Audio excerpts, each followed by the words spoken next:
جو لوگ اللہ پر ایمان لائیں، کہیں کہ ہمارا رب اللہ ہے، پھر اس پر جم جائیں، ان پر فرشتوں کا نزول ہوتا ہے۔ نہ کوئی غم کرو نہ خوف، خوشیاں مناؤ جنت کی جس کا تم سے وعدہ کیا گیا تھا۔ اللہ کی ربوبیت پر اطمینان جب انسان کو ہو جاتا، میرا رب اللہ ہے، ربی اللہ، انسان کے لیے نہ کوئی کھٹکا، نہ کوئی خطرہ، نہ کوئی خوف، نہ کوئی حزن۔ جو کچھ ہو رہا ہے کس کے اذن سے ہو رہا ہے؟ اللہ کے اذن سے۔ اللہ کے اذن کے بغیر پتہ تک نہیں ہلتا۔ یہ کوئی اندھا بہرا مادہ نہیں ہے جس سے مجھے کوئی خوف ہو۔ اندھا بھینسا چلا آ رہا ہو، اس سے تو ڈرنے کا ہر انسان کو ڈرنا چاہیے، نہ معلوم کس کو ٹکر مار دے۔ لیکن نہیں، اس کائنات کو چلانے والا ایک سمیع و بصیر خدا ہے، وہ جو میرا دوست ہے، میرا ولی ہے۔ اللہ ولی الذین آمنوا یخرجہم من الظلمات الی النور۔ اللہ اہل ایمان کا ولی ہے، ساتھی ہے، پشت پناہ ہے، مددگار ہے، حمایتی ہے۔ بتائیے جسے یقین ہو جائے کہ اللہ میرا مددگار، اللہ میرا محافظ، اللہ میرا پشت پناہ، اللہ میرا حمایتی، اس کے لیے کوئی خوف ہوگا؟ اس سے کوئی ڈر ہوگا؟ میں مثال دیا کرتا ہوں ایک بہت سادہ، پنجاب کے دیہات کی۔ تو بڑا چودھری ہے اور کوئی غریب کسان ہے۔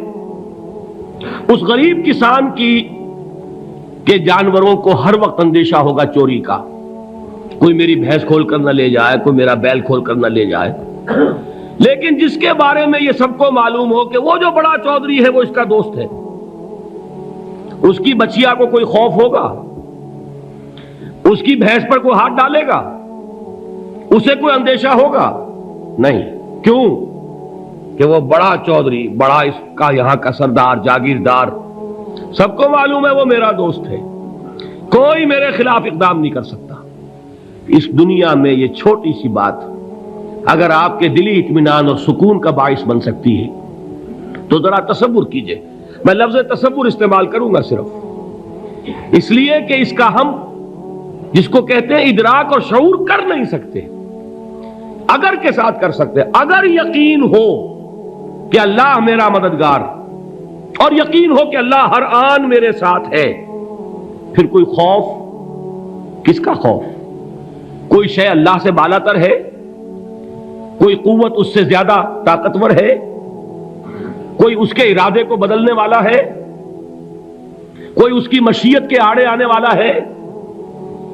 یہی بات ہے جو حضور نے فرمائی۔ یہ ایمان کا حاصل ہے لب لباب،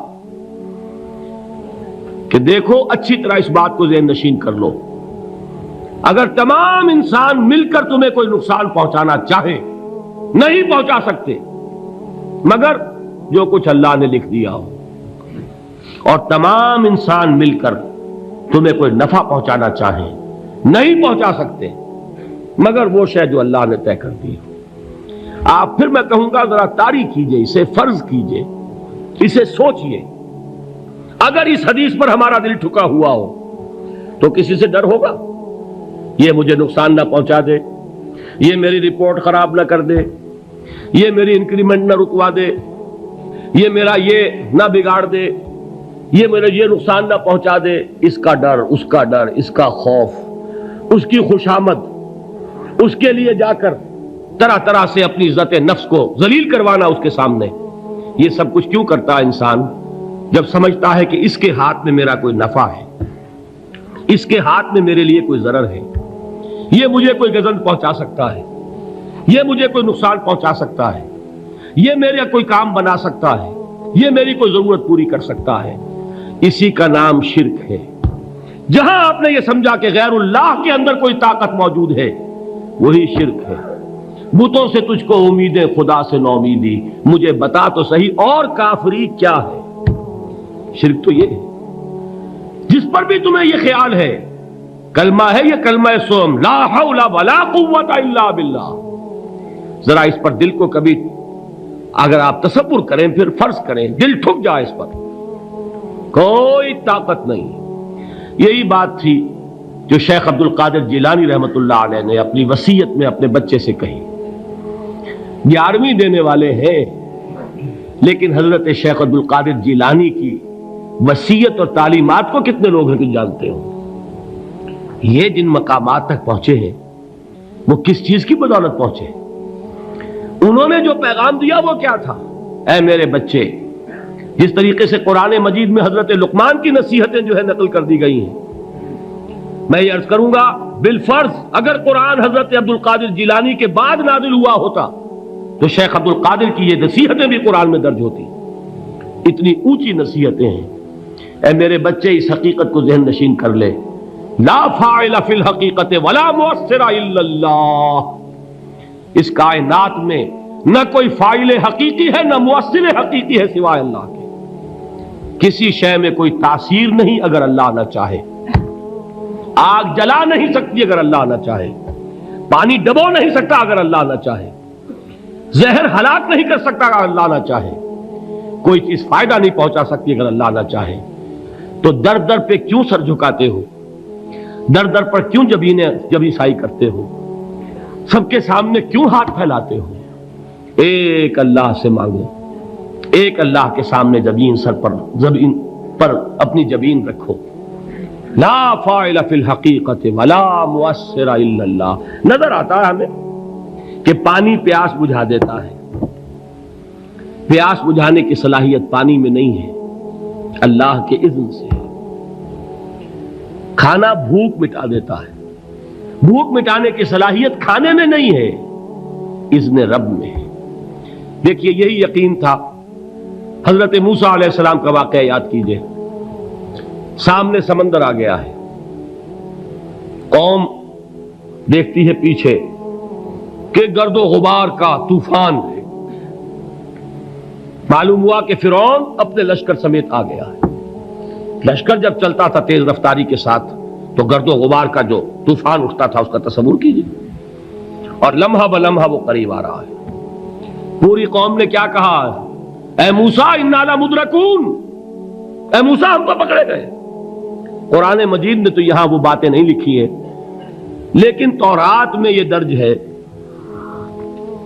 کہ بنی اسرائیل جھگڑنے لگے، دست و گریبان ہو گئے موسیٰ کے ساتھ. موسیٰ ہمیں یہاں مروایا لا کر، اس سے تو ہم ہی بہتر تھے.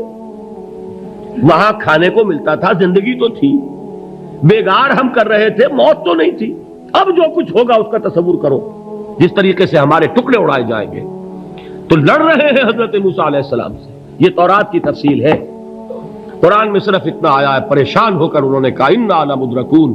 موسیٰ ہم تو پکڑے گئے. اس وقت موسیٰ کا جواب کیا ہے؟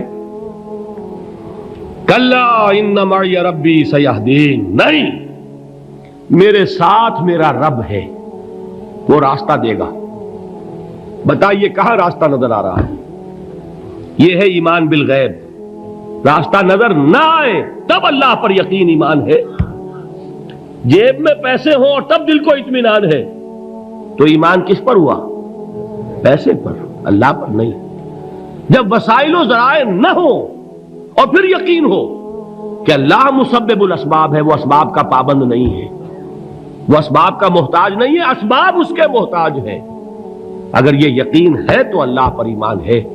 یہ نہیں ہے تو تمہارا ایمان اسباب پر ہے، وسائل پر ہے، ذرائع پر ہے، مادیات پر ہے، اللہ پر نہیں. اس وقت کہاں راستہ تھا؟ کوئی راستہ تھا؟ سمندر ہے اور ادھر سے لشکر آ گیا ہے. کلا ان معی ربی سیہدین. اب دیکھیے ایمان کہہ دینا آسان ہے، ہوا معکم اینما کنتم. جہاں کہیں بھی تم ہوتے ہو اللہ تمہارے ساتھ ہوتا ہے. لیکن اس کا یقین قائم ہو جائے تو زمین و آسمان کا فرق واقع ہو جائے. یہی بات ہوئی حضور کے ساتھ. غار ہے، چھپے ہوئے ہیں محمد الرسول اللہ اور آپ کے وہ یار غار ابو بکر صدیق رضی اللہ تعالی عنہ. اقبال نے حضرت ابو بکر کی شان میں چند اشعار کہے صرف، لیکن واقعہ یہ ہے کہ بھاری بھاری نظموں پر اور قصیدوں پر بھاری ہے. طویل ترین نظمیں اور قصیدے ہوں ان پر بھاری ہے. ہمت ابو بکر کی ہمت جو ہے کشت ملت را چو ابر، جیسے بارش سے کھیتی اپجتی ہے، ابو بکر کی ہمت اور عزیمت اس امت کو اسی طرح سینچنے والی ہے۔ ثانیے اسلام و غار و بدر و قبر، وہ دوسرے تھے اسلام میں، دوسرے پہلے کون تھے؟ انا اول المومنین، حضور فرماتے ہیں سب سے پہلا ایمان لانے والا میں، دوسرے ابو بکر۔ ویسے ہمارے ہاں یہ چلتا ہے اختلاف، حضرت علی پہلے ہیں کہ حضرت ابو بکر پہلے ہیں، لیکن اس میں بڑی خوبصورت تطبیق قائم کی ہے علماء نے، اور بہت صحیح ہے۔ چار کے بارے میں فیصلہ ہی مت کرو کہ کون پہلے ہے، ان کی ایک عجیب تقسیم کر دی ہے۔ آزاد مردوں میں، بالغ مردوں میں سب سے پہلے ابو بکر، بچوں میں سب سے پہلے علی، خواتین میں سب سے پہلے خدیجہ، اور غلاموں میں سب سے پہلے زید ابن حارثہ۔ بڑی پیاری تقسیم ہے، یہ چاروں ہی پہلے ہیں، ہر ایک کے لیے اولیت ہے۔ اور واقعہ یہ ہے کہ اگر زمانی اعتبار سے تعین ہوگا تو پہلے خدیجۃ الکبریٰ آئیں گی رضی اللہ تعالی عنہ، کسی اور سے بات کرنے کی نوبت بعد میں آ سکتی ہے، پہلے تو اہلیہ محترمہ سے بات ہوئی، آتے ہی پہلی وحی ہوئی ہے، ابھی تبلیغ کا حکم نہیں تھا، کس کو بتایا واقعہ؟ ابھی اپنی نبوت کی تبلیغ کا تو حکم ہی نہیں آیا، واقعہ کس کا ہے؟ وہ خدیجہ کا ہے۔ جب کہا ہے کہ خشیت علی نفسی، مجھے اپنی جان کا اندیشہ ہے، تو کیا جواب دیا خدیجہ نے رضی اللہ تعالی عنہا؟ وہ صدیقۃ الکبریٰ ہے، صدیقات جو ہے خواتین ان میں چوٹی پر خدیجۃ الکبریٰ ہے رضی اللہ تعالی عنہا، اور صدیق جو مرد ہیں ان میں صدیق اکبر ہے ابو بکر صدیق رضی اللہ تعالی عنہ، لیکن صدیقات میں چوٹی پر۔ جب حضور نے فرمایا خشیت علی نفسی، کیا فرمایا؟ کیا عرض کیا؟ کیسے تسلی دی؟ نہیں نہیں، اللہ آپ کو ضائع نہیں کرے گا، آپ غریبوں کے ہمدرد ہیں، آپ مساکین کے تکالیف رفع کرنے والے ہیں، آپ بیواؤں کی سرپرستی کرتے ہیں، آپ مسافروں کی خدمت کرتے ہیں، اللہ آپ کو ضائع نہیں کرے گا۔ یہ یقین ہے اس خاتون کے اندر۔ خیر وہ ایک علیحدہ بات ہو جائے گی۔ میرے دل پر حضرت خدیجہ رضی اللہ تعالیٰ عنہ کی شخصیت کا بڑا گہرا نقش ہے، جو وہ کوئی اور ہی وقت اور موقع ہوا تو بیان ہوگا۔ بہرحال اقبال نے ایک مصرے میں جو چار اولیتیں جمع کر دی ہیں، ہمت او کشت امت را چو ابر، ثانی اسلام و غار و بدر و قبر۔ اسلام میں حضور کے بعد پہلے کون؟ ابو بکر۔ غار میں حضور کے ساتھ کون؟ ابو بکر۔ بدر کی رات اللہ کا رسول سربسجود وہ جھاڑ، وہ گھاس پھوس کی جو جھوپڑی بنائی گئی تھی، اور وہاں تلوار ننگی لے کر پہرا دینے والا کون؟ ابو بکر۔ اور اس حجرہ عائشہ میں محمد کے بعد سب سے پہلے دفن ہونے والا کون؟ ابو بکر رضی اللہ تعالی عنہ صلی اللہ علیہ وسلم۔ وہ جو معاملہ میں سنا رہا تھا غار ثور کا، حضرت ابو بکر بھی حضور کے خیال سے لرز گئے ہیں۔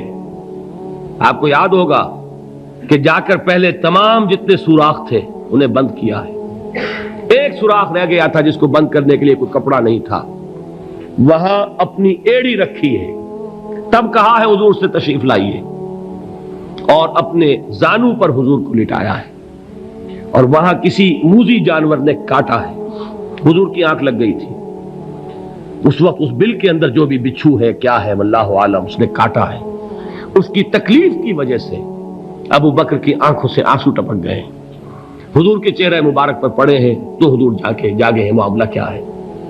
ایڑی نہیں ہٹائی وہاں سے، مبادا وہ جانور وہاں سے نکل کر محمد الرسول اللہ کو کوئی گزن پہنچا دے، ابو بکر کی ایڑی ہے، جس طرح چاہے کھا لے، ختم کر دے، جان نکل جائے تب کوئی آنچ آئے محمد پر تو آئے، لیکن جیتے جی نہیں۔ وہ ہے ابو بکر حضور کے خیال سے۔ اس وقت حضور نے پھر اپنا لعاب دہن لگایا ہے، اور اس سے پھر آپ کی تکلیف ختم ہوئی۔ جیسے خیبر میں حضرت علی کی آنکھ دکھ رہی تھی، اس کو جو شفا حاصل ہوئی ہے وہ بھی حضور کے لعاب دہن سے ہوئی۔ تو بہرحال اس وقت انہوں نے کہا ہے کہ اے نبی یا رسول اللہ، اگر اس وقت ان میں سے کسی نے غیر ارادی طور پر بھی اپنے قدموں کی طرف جھانک لیا تو پکڑے جائیں گے۔ کیا جواب تھا اللہ کے رسول کا؟ لا تحزن ان اللہ معنا، اللہ ہمارے ساتھ ہے، کیوں گھبراتے ہو ابو بکر؟ یہ ہے ایمان باللہ، میرا مالک اللہ، میرا رازق اللہ، میرا محافظ اللہ، میرا مددگار اللہ، میرا پشت پناہ اللہ، میرا دوست اللہ۔ یہ دوستی ہے اللہ کی جو لب لباب ہے، حاصل ہے ایمان کا، اسی کا نام ولایت ہے۔ اولیاء اللہ کے سروں پر سینگ نہیں ہوتے، جس کے دل میں ایمان راسخ ہو چکا ہو وہی اللہ کا ولی ہے، جسے اللہ پر یقین ہو چکا ہے وہی اللہ کا ولی ہے، جسے یقین ہے اللہ میرے ساتھ ہے، میرا مددگار، میرا پشت پناہ، میرا ساتھی، میرا دوست، میرا محبوب، میرا محب۔ اللہ اہل ایمان سے محبت کرتا ہے۔ واللہ یحب الصادقین، ان اللہ یحب الذین یقاتلون فی سبیلہ صفا کانہم بنیان مرصوص۔